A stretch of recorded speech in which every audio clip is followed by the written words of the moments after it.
Hello students, मैं Ramesh Kumar Dhanak, lecturer department of computer science and engineering, government polytechnic college Hanumangarh से। GPC Hanumangarh के इस YouTube channel पर आपका हार्दिक स्वागत है। Please subscribe our channel GPC Hanumangarh on YouTube for more videos. जैसा कि हमने पिछले लेक्चर में पढ़ा था कि कॉलिंग ऑफ फंक्शंस क्या है, टाइप ऑफ फंक्शंस क्या है, उनके एग्जाम्पल्स भी पढ़े थे प्रोग्राम्स के कि किस तरह से हम उनको कॉल कर सकते हैं।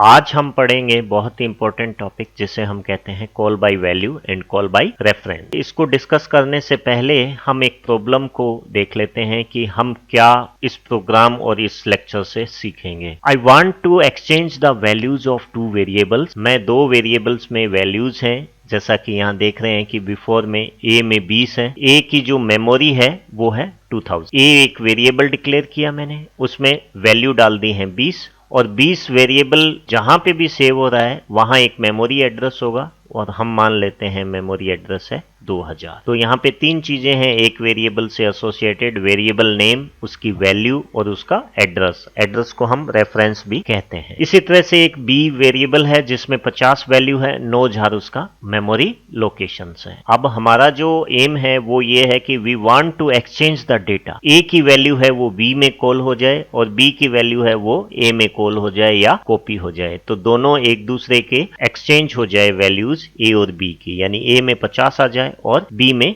20 आ जाए। तो इस प्रॉब्लम को सॉल्व करने के लिए हम यूज करेंगे कॉल बाय वैल्यू और कॉल बाय रेफरेंस और देखेंगे कि क्या ये प्रॉब्लम उन दो टॉपिक से सॉल्व होती है या नहीं। चलिए हम स्टार्ट करते हैं कॉल बाय वैल्यू। तो फंक्शन है वो इन्वोक होता है दो तरह से। Function can be invoked in two way, call by value, call by reference. जो हम पैरामीटर पास करते हैं उस पैरामीटर में जब भी हम मेन फंक्शन में उस फंक्शंस को कॉल करते हैं वो कॉल बाय वैल्यू से किया था, यानी हम उसमें वैल्यू पास करवा देते थे। तो लेकिन कॉल बाय रेफरेंस से भी उसको कॉल कर सकते हैं। रेफरेंस का मतलब उसमें पॉइंटर हम सप्लाई करेंगे, एड्रेस हम सप्लाई करेंगे।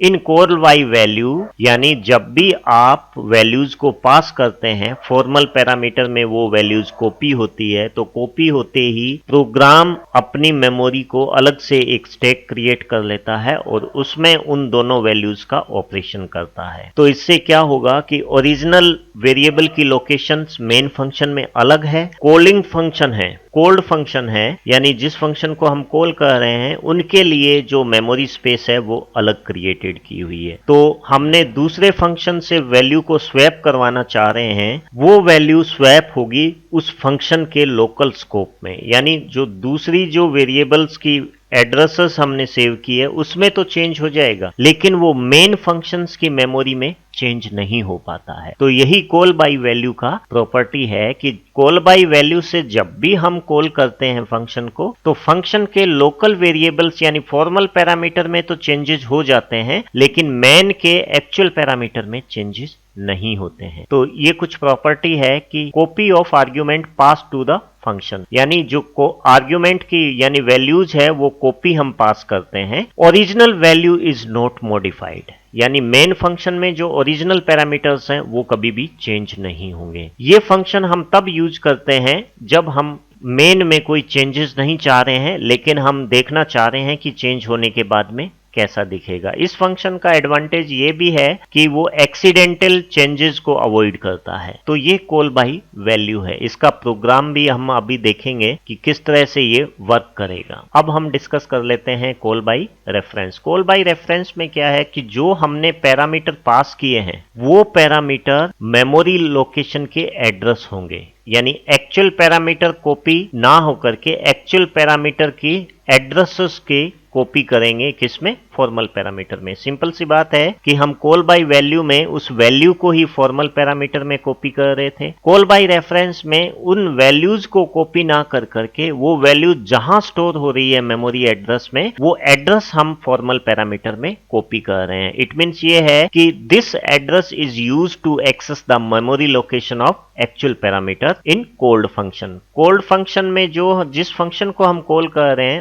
उसमें केवल एक्चुअल पैरामीटर के मेमोरी लोकेशन ही एक्सेस होती है। इट मींस ये है कि अगर हमने फॉर्मल पैरामीटर्स में चेंजेस किया है तो वो डायरेक्टली रिफ्लेक्ट हो जाएगा एक्चुअल पैरामीटर में। इसीलिए इस फंक्शंस को यूज करने के लिए थोड़ा सा हमें एक्सपर्ट प्रोग्रामर की जरूरत है, क्योंकि एक्सीडेंटली चेंजेस जो हो रहे हैं वो ओरिजिनल डेटा में हो रहे हैं, रिवर्ट नहीं हो सकते हैं। So the changes made on the formal parameter effect value of actual parameter, actual parameter में भी चेंज हो जाता है। तो ये हमारे दो कॉल बाय रेफरेंस और कॉल बाय वैल्यू है। इसमें हमने स्वैप फंक्शन में देखा है कि कॉल बाय वैल्यू से हम डेटा को स्वैप नहीं कर पा रहे हैं, कॉल बाय रेफरेंस से किया जा सकता है। हम देख रहे हैं एक प्रोग्राम जो कि दो वैल्यूज को स्वैप करने का प्रोग्राम है। हम उसको दो तरीके से कर सकते हैं, call by value, call by reference. जैसा कि अभी टॉपिक पड़ा है कॉल बाय वैल्यू, तो हम कॉल बाय वैल्यू को यूज करते हुए इस प्रोग्राम को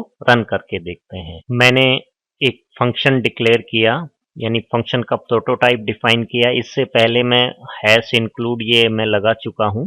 उसके बाद की जो प्रोसेसिंग है वो ये है कि सबसे पहले मैंने स्वैप फंक्शन को डिक्लेयर किया जिसका रिटर्न टाइप वॉइड है, और दो पैरामीटर उसमें पास करेंगे, इंटीजर टाइप की वैल्यू को उनको पास करेंगे, इसीलिए ये कॉल बाय वैल्यू है। फिर मैंने एक वॉइड मैन स्टार्ट किया।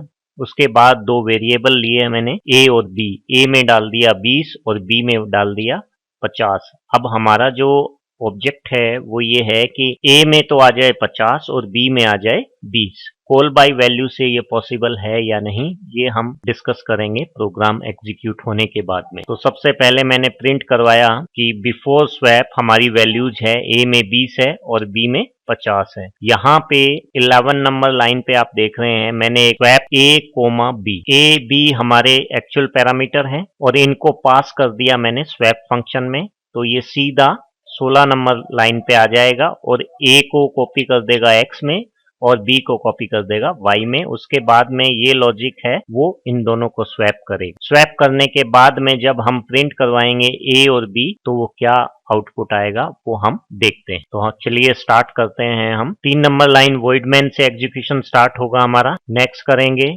ये हमारी आउटपुट स्क्रीन है जिसपे हमारा जो भी लाइव आउटपुट आएगा वो यहाँ पे दिखेगा। ये हमारे स्टैक और हीप हैं जो कि क्या करते हैं, जो इंटरनल प्रोग्राम जब रन होता है तो इंटरनल मेमोरी को कैसे यूज करते हैं ये यहाँ पे दिखाते हैं। तो सबसे पहले हमारा जो एरो है वो 3 नंबर लाइन यानी एग्जीक्यूशन स्टार्ट होने के लिए वॉइड मैन पे स्टार्ट है। उसके बाद में जैसे ही मैं इसको रन करूंगा तो इंट ए बी ये लाइन है वो इंट ए और बी को मेन के अंदर, मेन फंक्शन में ए और बी दो डिक्लेयर कर दिए हैं हमने। ए में डाल दिया 20, नेक्स्ट करेंगे तो ए में 20 डल जाएगा और बी में डल जाएगा 50। तो ए और बी में यहाँ तक 9 नंबर लाइन से पहले 20 और 50 डल चुके हैं। जैसे ही 9 नंबर लाइन एग्जीक्यूट होगी आउटपुट स्क्रीन पे ये प्रिंट होगा कि बिफोर स्वैप ए में 20 है और बी में 50 है। उसके बाद 11 नंबर लाइन से फंक्शन कॉल होगा और जैसे ही ये फंक्शन 11 से सीधा 17 नंबर पे आ जाएगा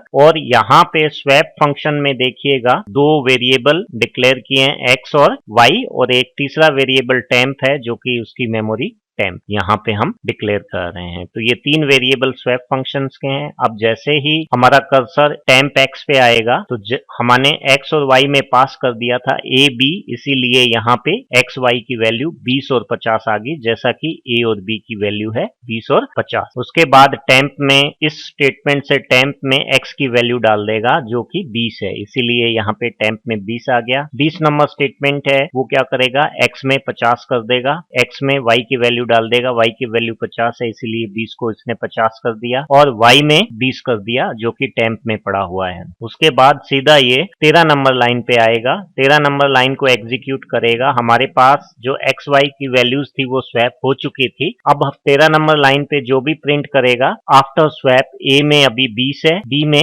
50 है। जो हमारा ऑब्जेक्टिव था प्रोग्राम का वो सॉल्व नहीं हुआ वैल्यू को स्वैप करवाने के लिए। तो कॉल बाय वैल्यू से हम केवल एक्चुअल पैरामीटर को चेंज नहीं कर पा रहे हैं, केवल फॉर्मल पैरामीटर है एक्सचेंज हो रहे हैं। तो जो swap function call by value से किया है हमने, जो मेन फंक्शन में जो वैल्यूज हैं उनमें रिफ्लेक्ट नहीं हो रहा है। तो ये कॉल बाय वैल्यू की प्रॉपर्टी है। जैसा कि हमने पिछले प्रोग्राम में देखा था कि कॉल बाय वैल्यू से हम किस तरह से स्वैप को, दो वेरिएबल्स को स्वैप करवा सकते हैं, लेकिन कॉल बाय वैल्यू में जो प्रॉब्लम थी कि वो स्वैप नहीं हो पाते हैं। इस प्रोग्राम में हम यूज करेंगे कॉल बाय रेफरेंस। रेफरेंस का मतलब है एड्रेस, यानी मेमोरी, जब भी कोई मेमोरी में वेरिएबल सेव होता है तो उसका वेरिएबल नेम होता है और उसकी एक स्पेसिफिक मेमोरी होती है। मैंने यहाँ पर एक void swap int star एक प्रोटोटाइप डिफाइन किया फंक्शन का।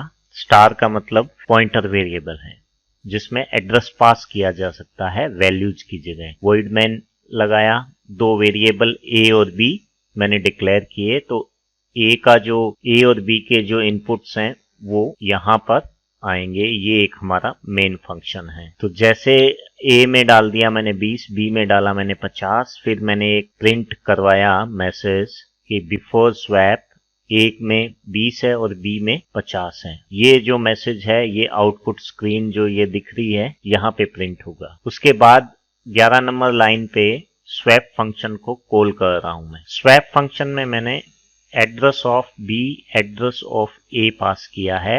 ए बी की वैल्यू पास ना करके ए बी का एड्रेस पास किया है, जो कि फंक्शन कॉल होगा 15 नंबर लाइन पे स्वैप इंट एक्स। एक्स में जो एड्रेस ऑफ ए आ जाएगा और वाई में एड्रेस ऑफ बी आ जाएगा। तो ये लॉजिक इस मेमोरी पे जो पड़े हुए वैल्यूज को स्वैप करते हुए रिटर्न कर देगा। हम विजुअलाइज में अभी देखते हैं। सबसे पहले हमारा फंक्शन 3 नंबर पे आएगा। उसके बाद में इंट ए और बी में जैसे ही हम ए पे आते हैं 20 है वो इनपुट कर देता है और बी को एग्जीक्यूट करने के बाद में 50 इनपुट कर देता है दोनों में। ये जो प्रिंट एफ है वो मेमोरी जो आउटपुट हमारा है बिफोर स्वैप ए और बी की वैल्यूज वो प्रिंट कर देगा। उसके बाद ये फंक्शन कॉल होगा। ये फंक्शन कॉल होते ही 16 नंबर पे आएगा और एक स्वैप फंक्शन की मेमोरी क्रिएट कर देगा जिसमें एक्स, वाई और टेम्प। एक्स है वो पॉइंटर टाइप का है और जो टेम्प है वो हमारा इंटीजर टाइप का डिफाइन किया है। जैसे ही हम नेक्स्ट में करते हैं तो कॉल बाय वैल्यू में हमने देखी कि ये दोनों वैल्यूज हैं वो कॉल हो जाती है एक्स वाई में। बजाय इसके एक्स और वाई में इनके पॉइंटर्स आते हैं, यानी ये जो है वाई में आ गया है बी का 50 जहां पे भी सेव है उसका मेमोरी एड्रेस, और एक्स में आ गया है जहां पे हमारा बी सेव है उसका मेमोरी एड्रेस। अब वैल्यू कॉपीज ना होकर के रेफरेंसेस पास हुए हैं, यानी कॉपीज हुए। जैसे ही हम नेक्स्ट करेंगे टेम्प में 20 डाल देगा और एक्स में 20 डाल देगा और ये एग्जीक्यूट होके ए में 50, पहले ये बी में था, बी में 20, पहले ये ए में। जो हमारी प्रॉब्लम थी कि स्वैप करने की कॉल बाय वैल्यू से नहीं हो रहे थे वो कॉल बाय रेफरेंस से होंगे। इट मींस ये है कि कॉल बाय रेफरेंस है वो डायरेक्टली रिफ्लेक्ट होता है एक्चुअल पैरामीटर्स पे। उसमें जो भी चेंजेस वो डायरेक्टली रिफ्लेक्ट होते हैं एक्चुअल पैरामीटर। अब हम एक विजुअल एनिमेशन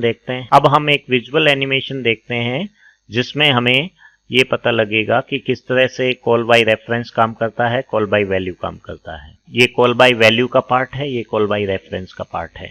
ये एक फंक्शन मेन फंक्शन है, ये हमारा कॉलिंग फंक्शन है। दोनों में एक पैरामीटर्स हमने रखे हुए हैं ये बोतल के रूप में। मैंने जब भी फंक्शन को कॉल किया और यहाँ पे जो भी चेंजेस किए फंक्शन 2 में, तो फंक्शन 1 में कोई चेंजेस नहीं हुआ है। ये है हमारा कॉल बाय वैल्यू, यानी कि वैल्यूज को हमने पास किया था।